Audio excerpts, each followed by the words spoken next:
Hi guys, it is Friday, January 31st, 2020. TGIF, all you crazy kids out there, go have some fun. I, however, will keep my butt planted in this seat and stay positive. That's what I'm working on today, staying positive. Today I said I was going to cover the borderline personality disorder, and I said it's probably going to take a while. So I wanted you to know that I looked up the traits, and there's about 9 specific traits um, that go along with it and how they diagnosed me with it. I do not think that people should look stuff up on the internet and diagnose themselves. If you feel there's something wrong, please go out and get professional help. It is out there. Please feel free to comment, or if you are my friend on Facebook, feel free to inbox me and we can talk about different things that I do know are out there for help. I never want you to feel like you're alone, so that's what this is about. That's what I'm doing this for. A lot of times I felt alone, though I wasn't. But I also want this to be a reminder to people that even when you feel alone, you're not always alone. And not only that, but I want to be a person that people can feel free to ask questions about what would be a good option. I am not going to be able to tell you professionally what is the best thing to do for yourself. I, however, can guide you in a direction towards help that may work for you. I also have people doing it for me every day, friends that I know, even just today. It's amazing how this opens doors to different things, not only for myself but hopefully others along the way. Because the more I know, the more you know. So borderline personality disorder, I was diagnosed 3 years ago. There are 9 common traits that go along with borderline personality disorder. It does stem from pretty much post-traumatic stress disorder, especially trauma that happens early on in childhood. Mine, the things that happened to me have happened to many, many people. And borderline personality is probably 1.6% of the world. And a lot of times it goes undiagnosed or improperly diagnosed as bipolar, because a lot of the traits that go along with bipolar also go along with borderline personality disorder. Lucky me, I have both.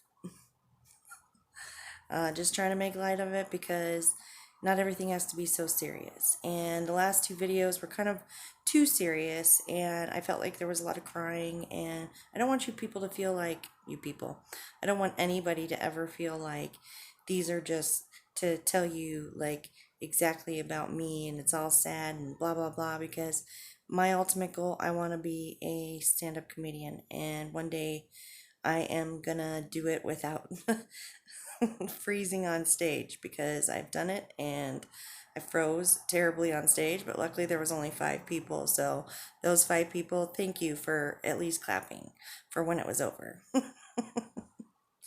Okay, so let's start with the traits. The first one is, I'm going to be looking down, so I apologize if that's weird, but or I'll look over here.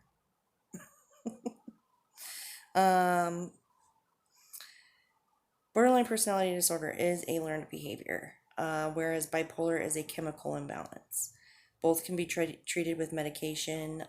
There is also therapies that can treat borderline personality disorder, as well as those same therapies can be very helpful pretty much throughout, like dialectical behavioral therapy. It's one that actually Lady Gaga most recently spoke to Oprah about. And then there is CBT, which is, oh my goodness, cognitive behavioral therapy. So those are things that a lot of us can just be more aware of and being mindful. Those are all just things that are part of everyday life for all people, being cognitive of what's going on. With the mental illness, in the moment, it feels like the feelings are okay, and the way that uh, I react is okay, and it a lot of times isn't. It is a lot of times growing up, they thought that I was being dramatic when it was like I really felt those emotions. And so throughout learning about these traits, I will be able to tell you how it coincides with my daily life and how impairing it is to, like right now, I don't even want to go outside. Even though I used to love being around people, like people was my thing. Not anymore. Not right now, anyway. I'm gonna get back to it. Gonna get back there. So let's get back to these traits. So the first one is the feeling of abandonment.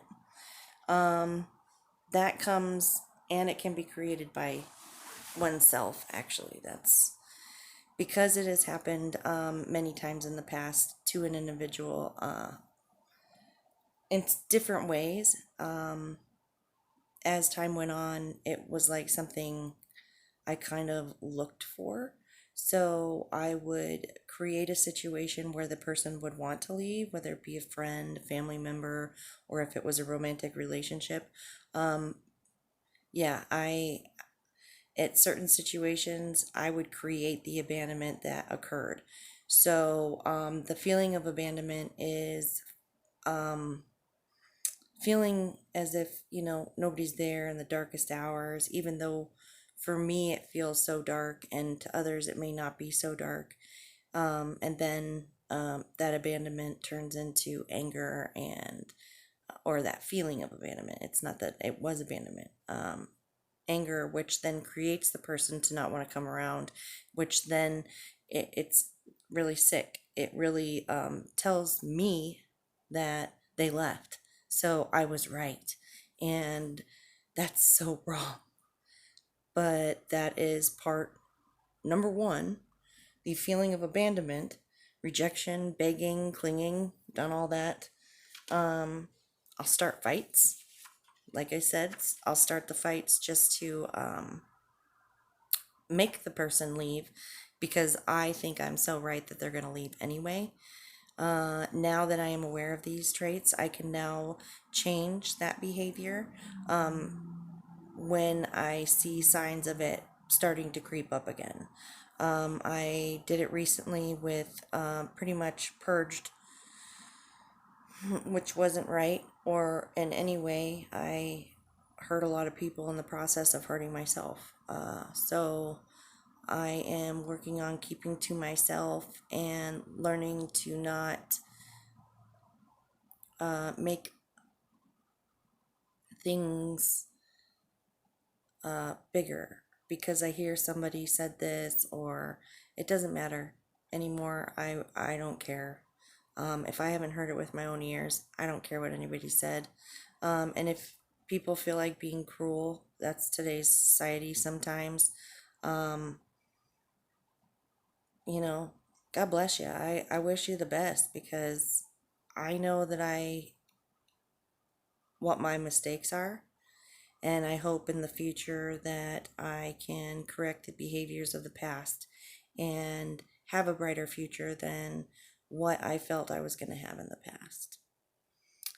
Number two, it leads right into number two, which is unstable relationships.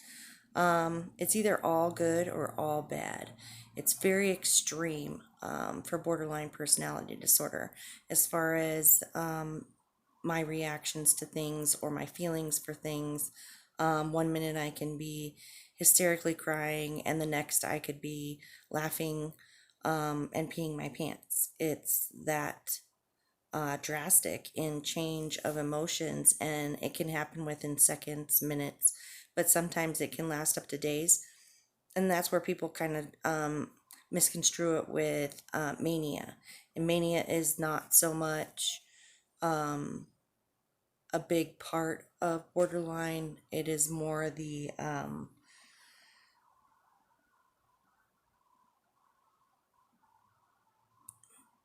mania.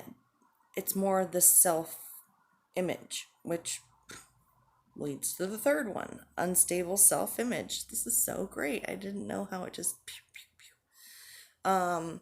Unstable self image. So, hating myself, believing others hate me, and then making them hate me. That's something I always did. Um, well, I don't know that anybody hates me, but if they do, I'm sure I, I wasn't helpful in the process of making them not like me anymore. Um, and God bless you too. You know, I'm sorry that it worked out that way. But as far as unstable self-image, it's hating self, a feeling of burden, changes. This is very true. My personality changes and my traits change per people I am surrounded by. I could be around a group of people who make me feel completely safe and happy, and you will see the good part come out in me. If there's a person I don't feel comfortable around, one or two people, my attitude completely switches. So, as far as the end, sometimes I feel good about myself, sometimes I don't, but I guess that's how everybody feels. Mine's just more drastic, and as it's all black and all white.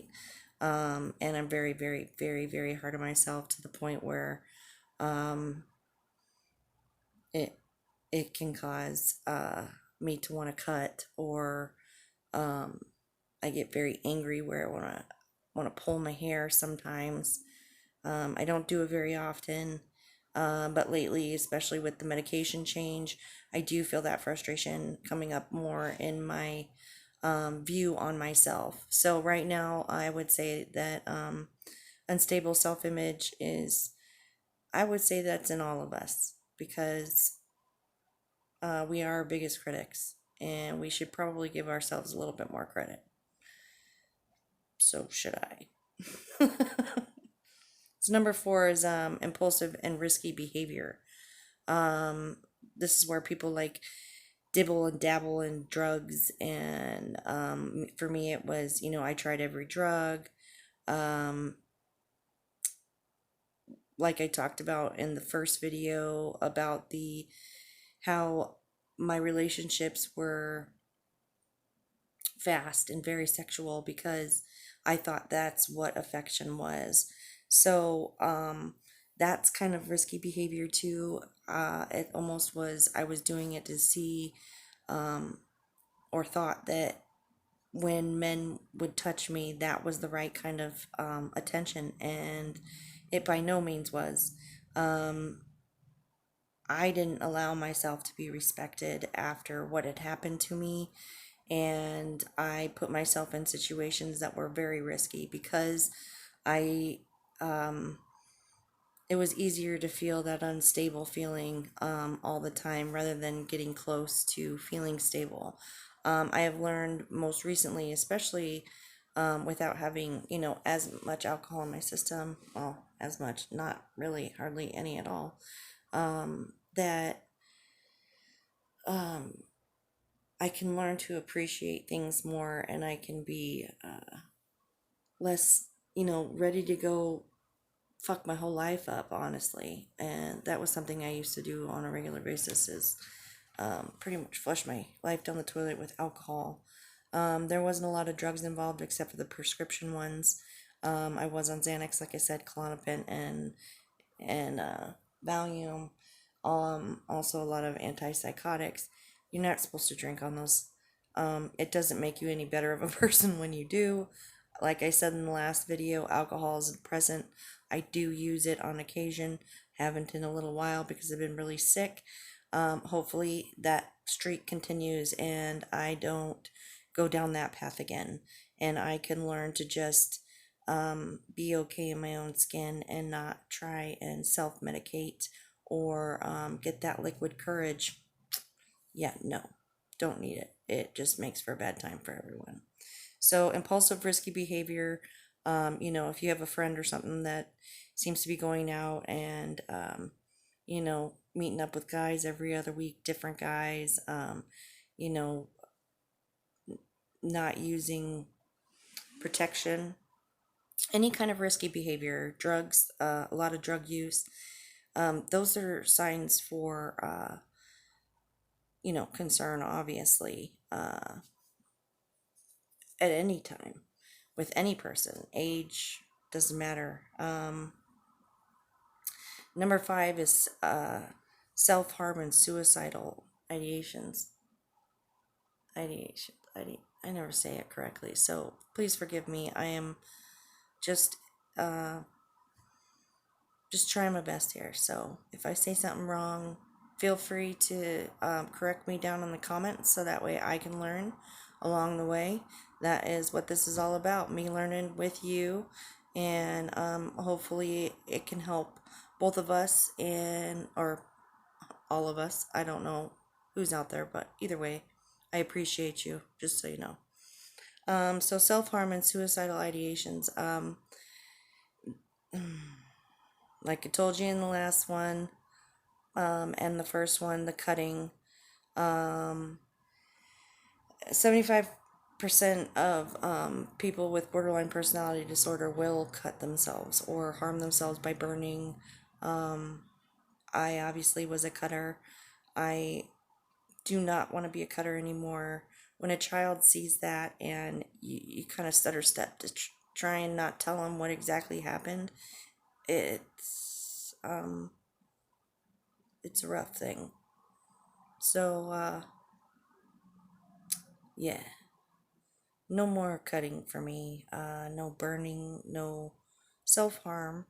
At this time, the most I do is bite my nails down to the bone. So yeah, we're in good shape. But as far as self harm, please be aware. If you see something different on somebody or um, something that just calls for concern, please know that it could be cutting, it could be burning, so you see blisters. And what it does for those, in my first video, the way that I explained it is I wanted to give myself something to cry about. When you cry, you kind of like release, right? So it's a release of intense emotions. So people who cut, sorry, people who cut or burn, um, are doing it to release these emotions that they feel they cannot share, cannot work through. It's the most it's the biggest fight in your life, for your own life. It is a horrible feeling. It is lonely. It is aggravating. So please just be aware. I know a lot of people want to say that suicide is selfish, but I didn't understand it then. But when they came out for my brother, there was a grief counselor who showed up, and he said, when people get to that point, they're locked in a box almost, and you feel like you can't get out. So the only things you can think of is, wanting to off yourself. And I didn't get it then, but I definitely get it now. It was crazy that I didn't get it then because I had tried so many times prior. So just be aware of, if you see something or somebody says, oh, it's just one time, make sure you follow up with them. The thing that I'm noticing is that I wonder how it slips by, but then I see how I hit it and how easy that was to do. Sorry, I have a hair on me. It drives me crazy. Crazier. I'm okay with the word crazy. I don't really feel that way. If they're gonna tell me I'm seriously mentally ill, then I'll call myself crazy. But I don't really feel like I'm super crazy. I just feel like I'm imbalanced at the moment, and I'm gonna get back, and I'm gonna be better, and I'm gonna get on top. So again, with the self-soothing, pretty much with the cutting. So we gotta just make sure you're aware, and feel parents, talk to your kids. It's easy to say that we just want to um, pass it by, or it's not going to happen in our family or um, around me, and it happens everywhere. After my brother, I can honestly tell you I've lost 3 friends to suicide, all different ways. And just this last year, and in 2018, um, there's probably been 5 celebrities who have committed suicide. I'm not sure if it's because of their medical diagnosis or what, but it's happening everywhere.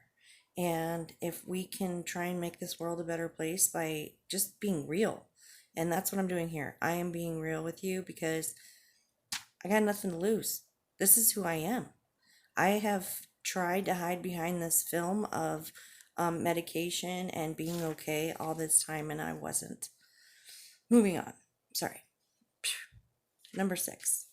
Intense mood swings. Haven't seen any of those.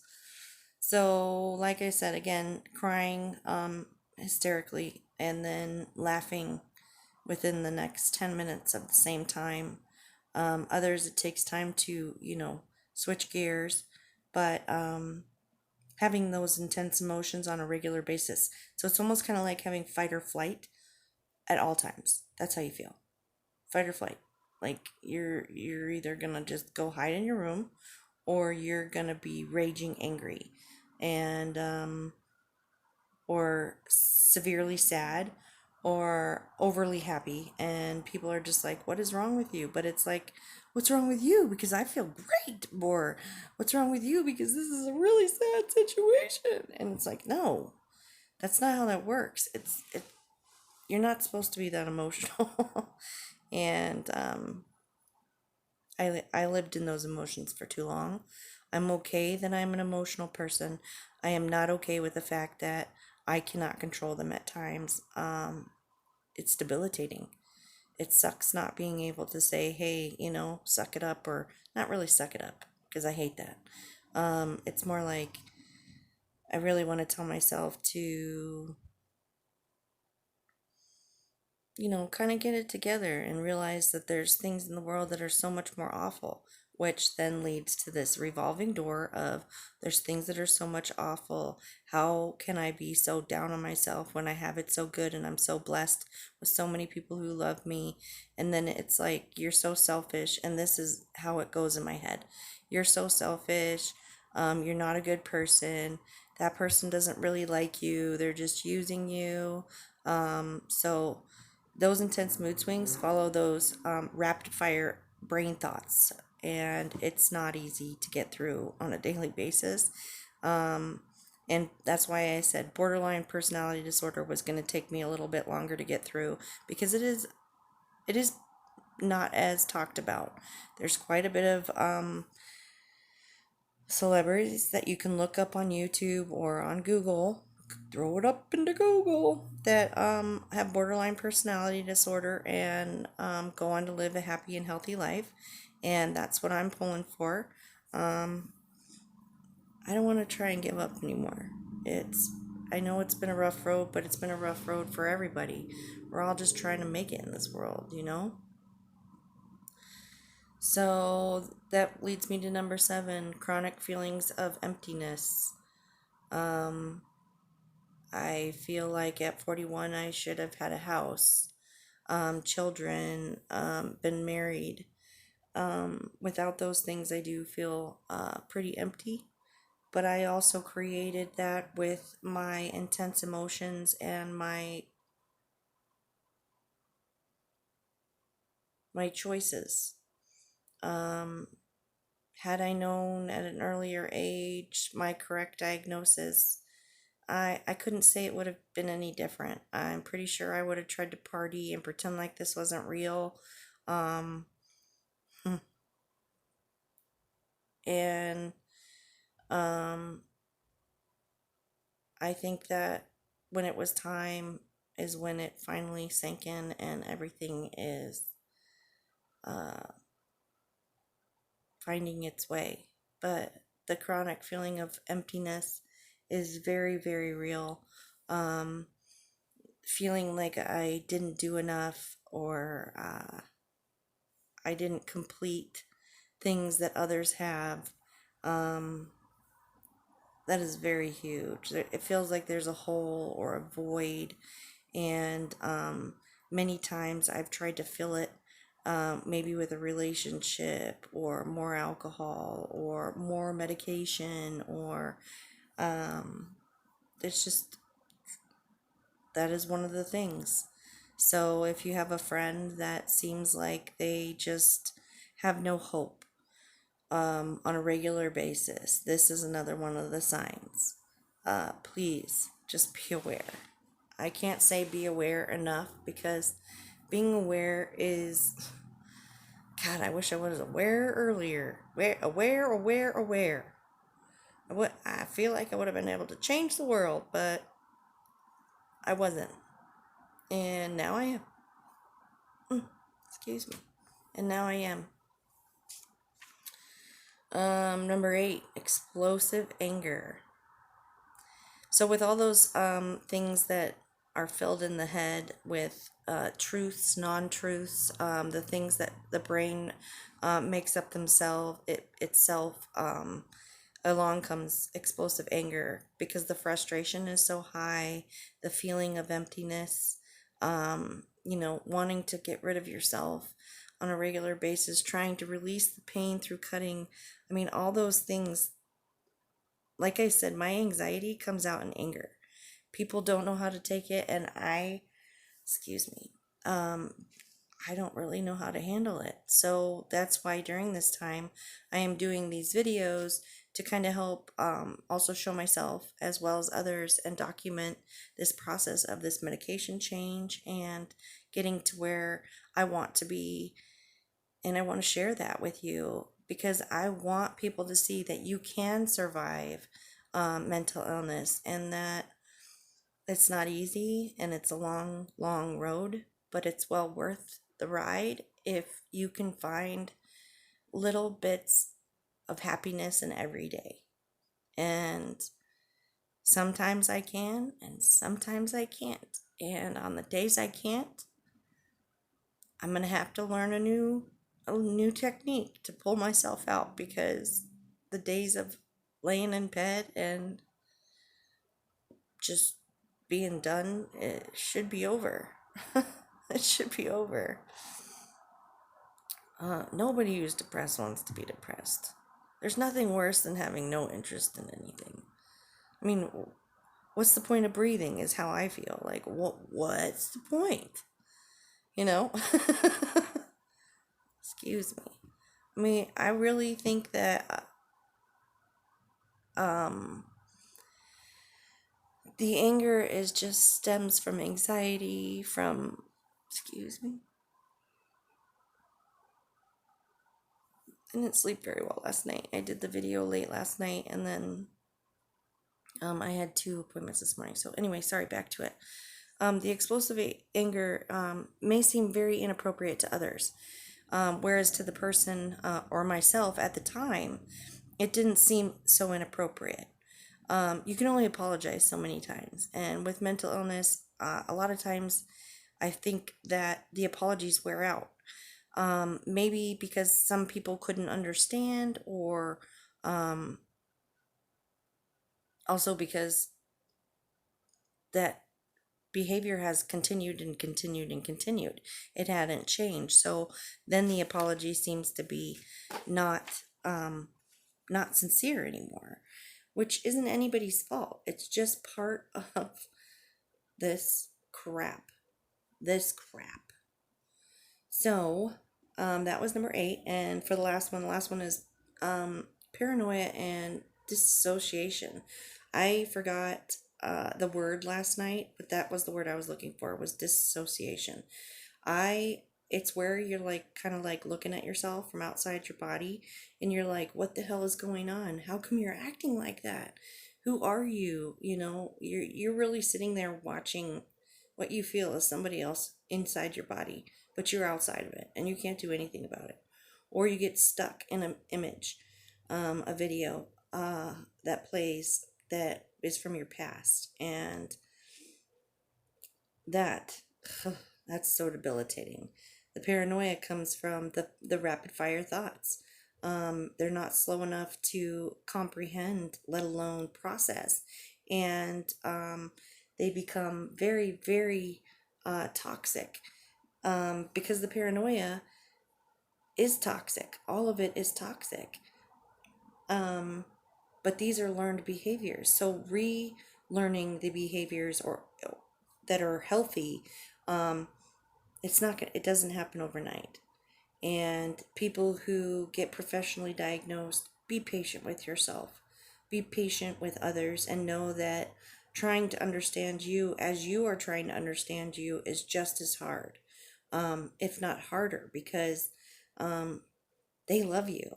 And people with mental illness, I'm not sure I've met very many that are like, hey, I love myself. So with that being said, be patient, be kind to yourself. Make sure you look to others instead of the anger. Try and settle with yourself for a minute and find a way to communicate better, or find something that distracts the anger so you can process and say things that aren't as harmful and hurtful, because you can't take back what you said. And just as somebody has hurt you before with their words or their um, actions, yours do the same. So the more that we can learn about our mental illness, or life in general, we are better off. I'm not saying go out and learn everything there is to know, but if you do get properly diagnosed with a mental illness, please look up things on it. Find out what the behaviors are, and so that way you can be aware of them and you can help stop them before they start. Um, there's so many things I've seen in the news lately that I just feel like this is where we're going wrong. Mental illness is just as important as physical wellness, and we need to be more on top of that. So I ask that if you ever feel like you are going to harm yourself or others, please call the suicide hotline, um, or please call 911. Either one, they are prepared to help you. Nobody is judging you. Some of those people have been there too.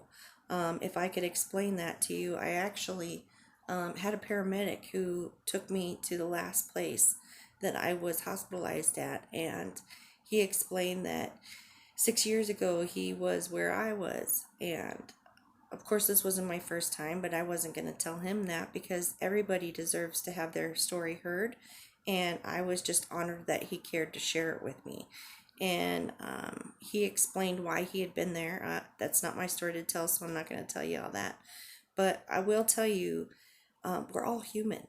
So, with that, please be kind to yourself, be kind to others, and know that tomorrow is a brighter day if we make it that way. So, have a good night, guys. And thanks again for tuning in. I appreciate you more than y'all know. And if you ever have any questions or comments, please feel free to make them. I ask again that you be kind. But it is a free world. So, have a good night. Bye.